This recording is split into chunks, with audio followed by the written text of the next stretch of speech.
King Lear की आगे की कहानी कुछ इस तरह से है। रीगन के पास मानो इस बात का जवाब पहले से ही तैयार था। वह बोली, तो फिर आपको मेरी आज्ञा में रहना होगा।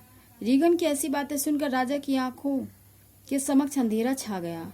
वह जमीन पर गिरते गिरते बचा। अब उसे कॉर्डेलिया की बेहद याद आई। वह पागलों की मानिंद आकाश की ओर निहारते हुए बड़बड़ाया, मेरी लाडली कॉर्डेलिया, शायद तुम मुझे कभी माफ न करो, क्योंकि तुम्हारे सच्चे स्नेह को परखने में मुझसे भूल हो गई। मैंने तुम्हारे कोमल हृदय को क्रोध की अग्नि में जला डाला। तब मैंने जरा भी नहीं सोचा कि तुम मुझे इतना चाहती हो। मुझे जरा भी उदास देखकर तुम्हारा फूल सा मुखड़ा कुम्हला जाता था तथा घंटों मेरे सिरहाने बैठकर तुम मेरे नन्हे नन्हे हाथों से मेरे सिर को सहलाते हुए पूछती थी, पिताजी बोलते क्यों नहीं? कहाँ दर्द हो रहा है? मुझे बताओ, नहीं तो मैं रो पड़ूंगी। कितना रस था तुम्हारी वाणी में। तुम्हारे कोमल स्पर्श से मेरा रोम रोम खिल जाता था। मैं तुम्हारी मीठी मीठी बातों में ऐसा खो जाता कि मानो स्वप्न लोक में विचरण कर रहा हूँ। मुझसे विदा होते वक्त तुमने कितनी कातर दृष्टि से मेरी ओर निहारा था। हाय, उस समय मेरा यह हृदय फट क्यों नहीं गया? मेरी जुबान क्यों न जल गई? जो मैंने तुम्हें निरपराधी को देश से निकल जाने की आज्ञा दे दी। हाय, अब मैं कॉर्डेलिया को फिर से कैसे पाऊं? विश्वास है कि अगर वह मुझे इस हालत में रोते देखेगी तो अपनी सारी विपत्तियां तथा अपना तिरस्कार भूलकर मेरे गले से लिपट जाएगी और मेरे समस्त दुखों को अपने आंसुओं से धो डालेगी। उधर राजा की आंखों में आंसुओं की लड़ी बह रही थी, इधर आसमान में घनघोर घटाएं छा गई थीं। क्षण भर में बादल गरजने लगे, बिजलियां कड़कने लगीं और पक्षी घोंसले में छिप गए।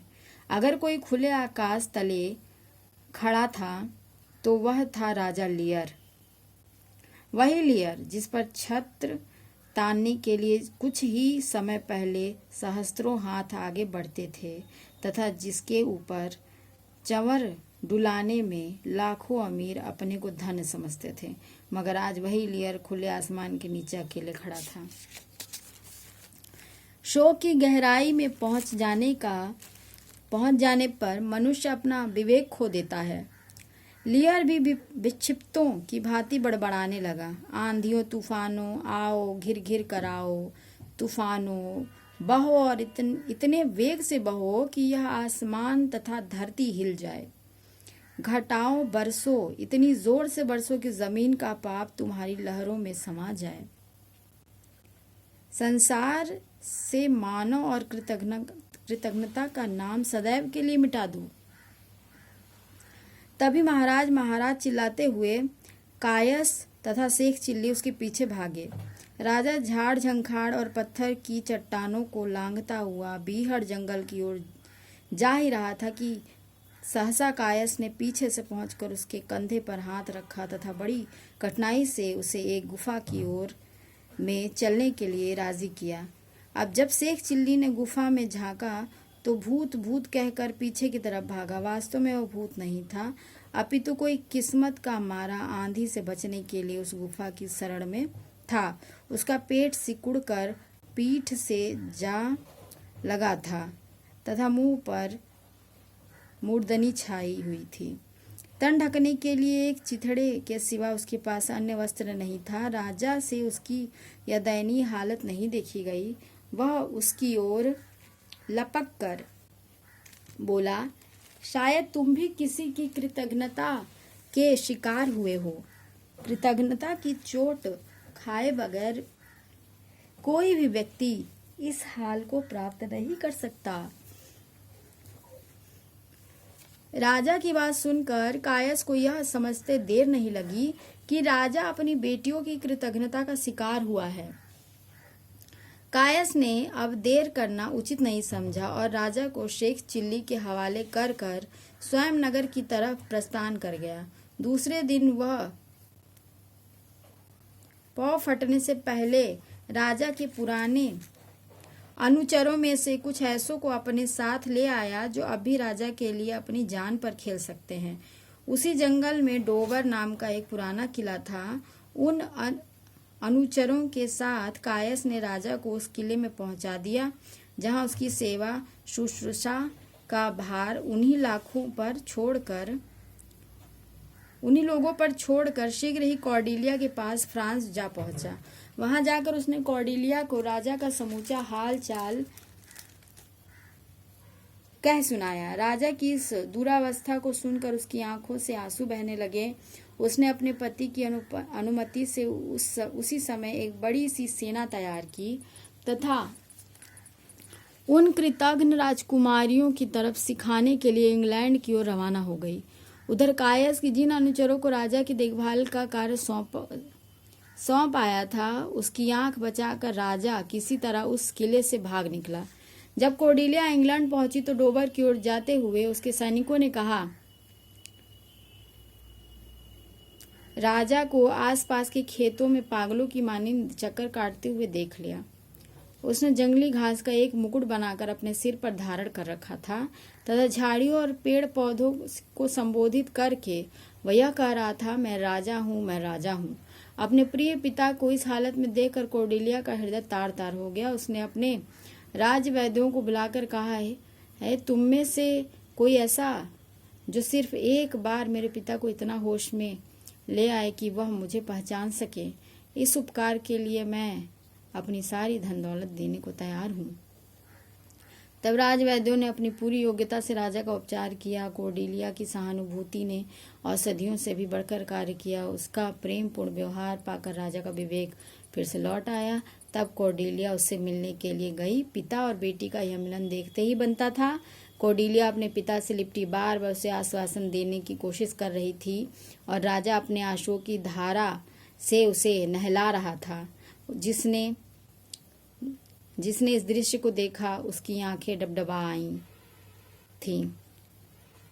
उधर इंग्लैंड के दरबार में यह नया ही दृश्य उपस्थित हो गया था। इंग्लैंड के एक पड़ोसी राज्य में एडमंड नाम का एक विलासी वजीर रहता था। वह जितना रूपवान था उतना ही कुटिल भी था। अपने पिता का देहांत हो जाने पर उसने राजा के लोभ में अपने बड़े भाई की हत्या कर दी और खुद सिंहासन पर बैठ गया था। संयोगवश वह अभी तक अविवाहित था। एडमंड के रूप की तारीफ गोंड्रिल और रीगन के कानों तक भी पहुंच चुकी थी। दोनों बहनों ने कॉर्डिलिया को सेना सहित अपने पिता की मदद के लिए आया देखकर एक बहुत बड़ी सेना तैयार की और उसे ग्लोसेस्टर के नेतृत्व में कॉर्डिलिया का सामना करने के लिए डोवर की ओर भेज दिया। इसी बीच मंझली कुमारी रीगन के पति राजकुमार कार्नवाल की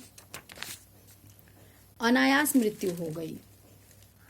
अब उसे भी अपना प्रेम प्रकट करने का उचित मौका मिल गया और उसने तत्काल एडमंड से अपना विवाह रचाने की घोषणा कर दी। बड़ी राजकुमारी गोंड्रिल ने जब यह सुना तो डाह के मारे उसकी छाती जलने लगी। पिता के पश्चात वह अपने पति का प्रेम भी ठुकरा चुकी थी और अब एडमंड को अपने प्रेम वास में बांधना चाहती थी। उसकी इस राह में अगर कोई बाधा थी तो वह उसकी छोटी बहन रीगन थी। उसने रीगन को जहर दे दिया। उधर एडमंड के साथ उसकी गुप्त प्रेम कहानी और रीगन की हत्या का समाचार गोंड्रिल के पति को मिल गया। इन दोनों अपराधों के कारण उसने गोंड्रिल को कारागार में कैद करा दिया, जहां उसने अपने गले में फांसी का फंदा डाल लिया। इस तरह रीगन ने तड़प तड़प कर अपने प्राण दे दिए और गोंड्रिल ने स्वयं अपने जीवन का अंत दाह कर लिया। विधि के विधान के मुताबिक दोनों राजकुमारियों ने अपनी अपनी कृतज्ञता का फल पाया और राजा लियर के संतृप्त हृदय से निकली आह ने अपना असर दिखा दिया। उधर ग्लोसेस्टर को सेना सहित अपनी ओर आते देख कॉर्डिलिया उससे लड़ने के लिए खुद युद्ध क्षेत्र में उपस्थित हो गई। कहाँ भोली भाली कॉर्डिलिया और कहाँ वह धूर्त ग्लोसेस्टर। कॉर्डिलिया उसकी कुटिल चालों को न समझ सकी तथा एक अंधेरी रात में सोते सोते बंदी बना ली गई। वहीं उसने पिता के लिए मंगल कामना करते हुए अपने प्राण त्याग दिए। राजा ने एक कान से उन कृतज्ञ राजकुमारियों का अंत सुना तथा दूसरे कान से इस पितृवत्सला कौडिल्या का बलिदान। इतने बड़े आघात को राजा का कोमल मन सहन नहीं कर पाया। अपनी लाडली पुत्री कौडिल्या का नाम रटते रटते उसने भी अपने प्राण त्याग दिए। कौडिल्या और उसके पिता की एक ही वक्त, एक ही घड़ी और एक ही स्थान पर अंत्येष्टि की गई। कहते हैं कि दुराचारी का भी अंत निश्चित होता है। ग्लोसेस्टर का भी वही हश्र हुआ। जैसा कि आपने देखा, किंग लियर की इस महान त्रासदी को कितने अच्छे शब्दों में पिरोया गया है और एक बेहतरीन कहानी के रूप में हमारे सामने प्रस्तुत किया गया है, जो कि विलियम शेक्सपियर की महान त्रासदी में से एक है। आशा करती हूँ आप सबको ये कहानी हिंदी में अच्छी लगी होगी सुनकर, और मेरी पूरी कोशिश रहेगी कि इस तरीके से विलियम शेक्सपियर की कई कहानियों को मैं हिंदी में आप लोगों के सामने प्रस्तुत करूं। धन्यवाद।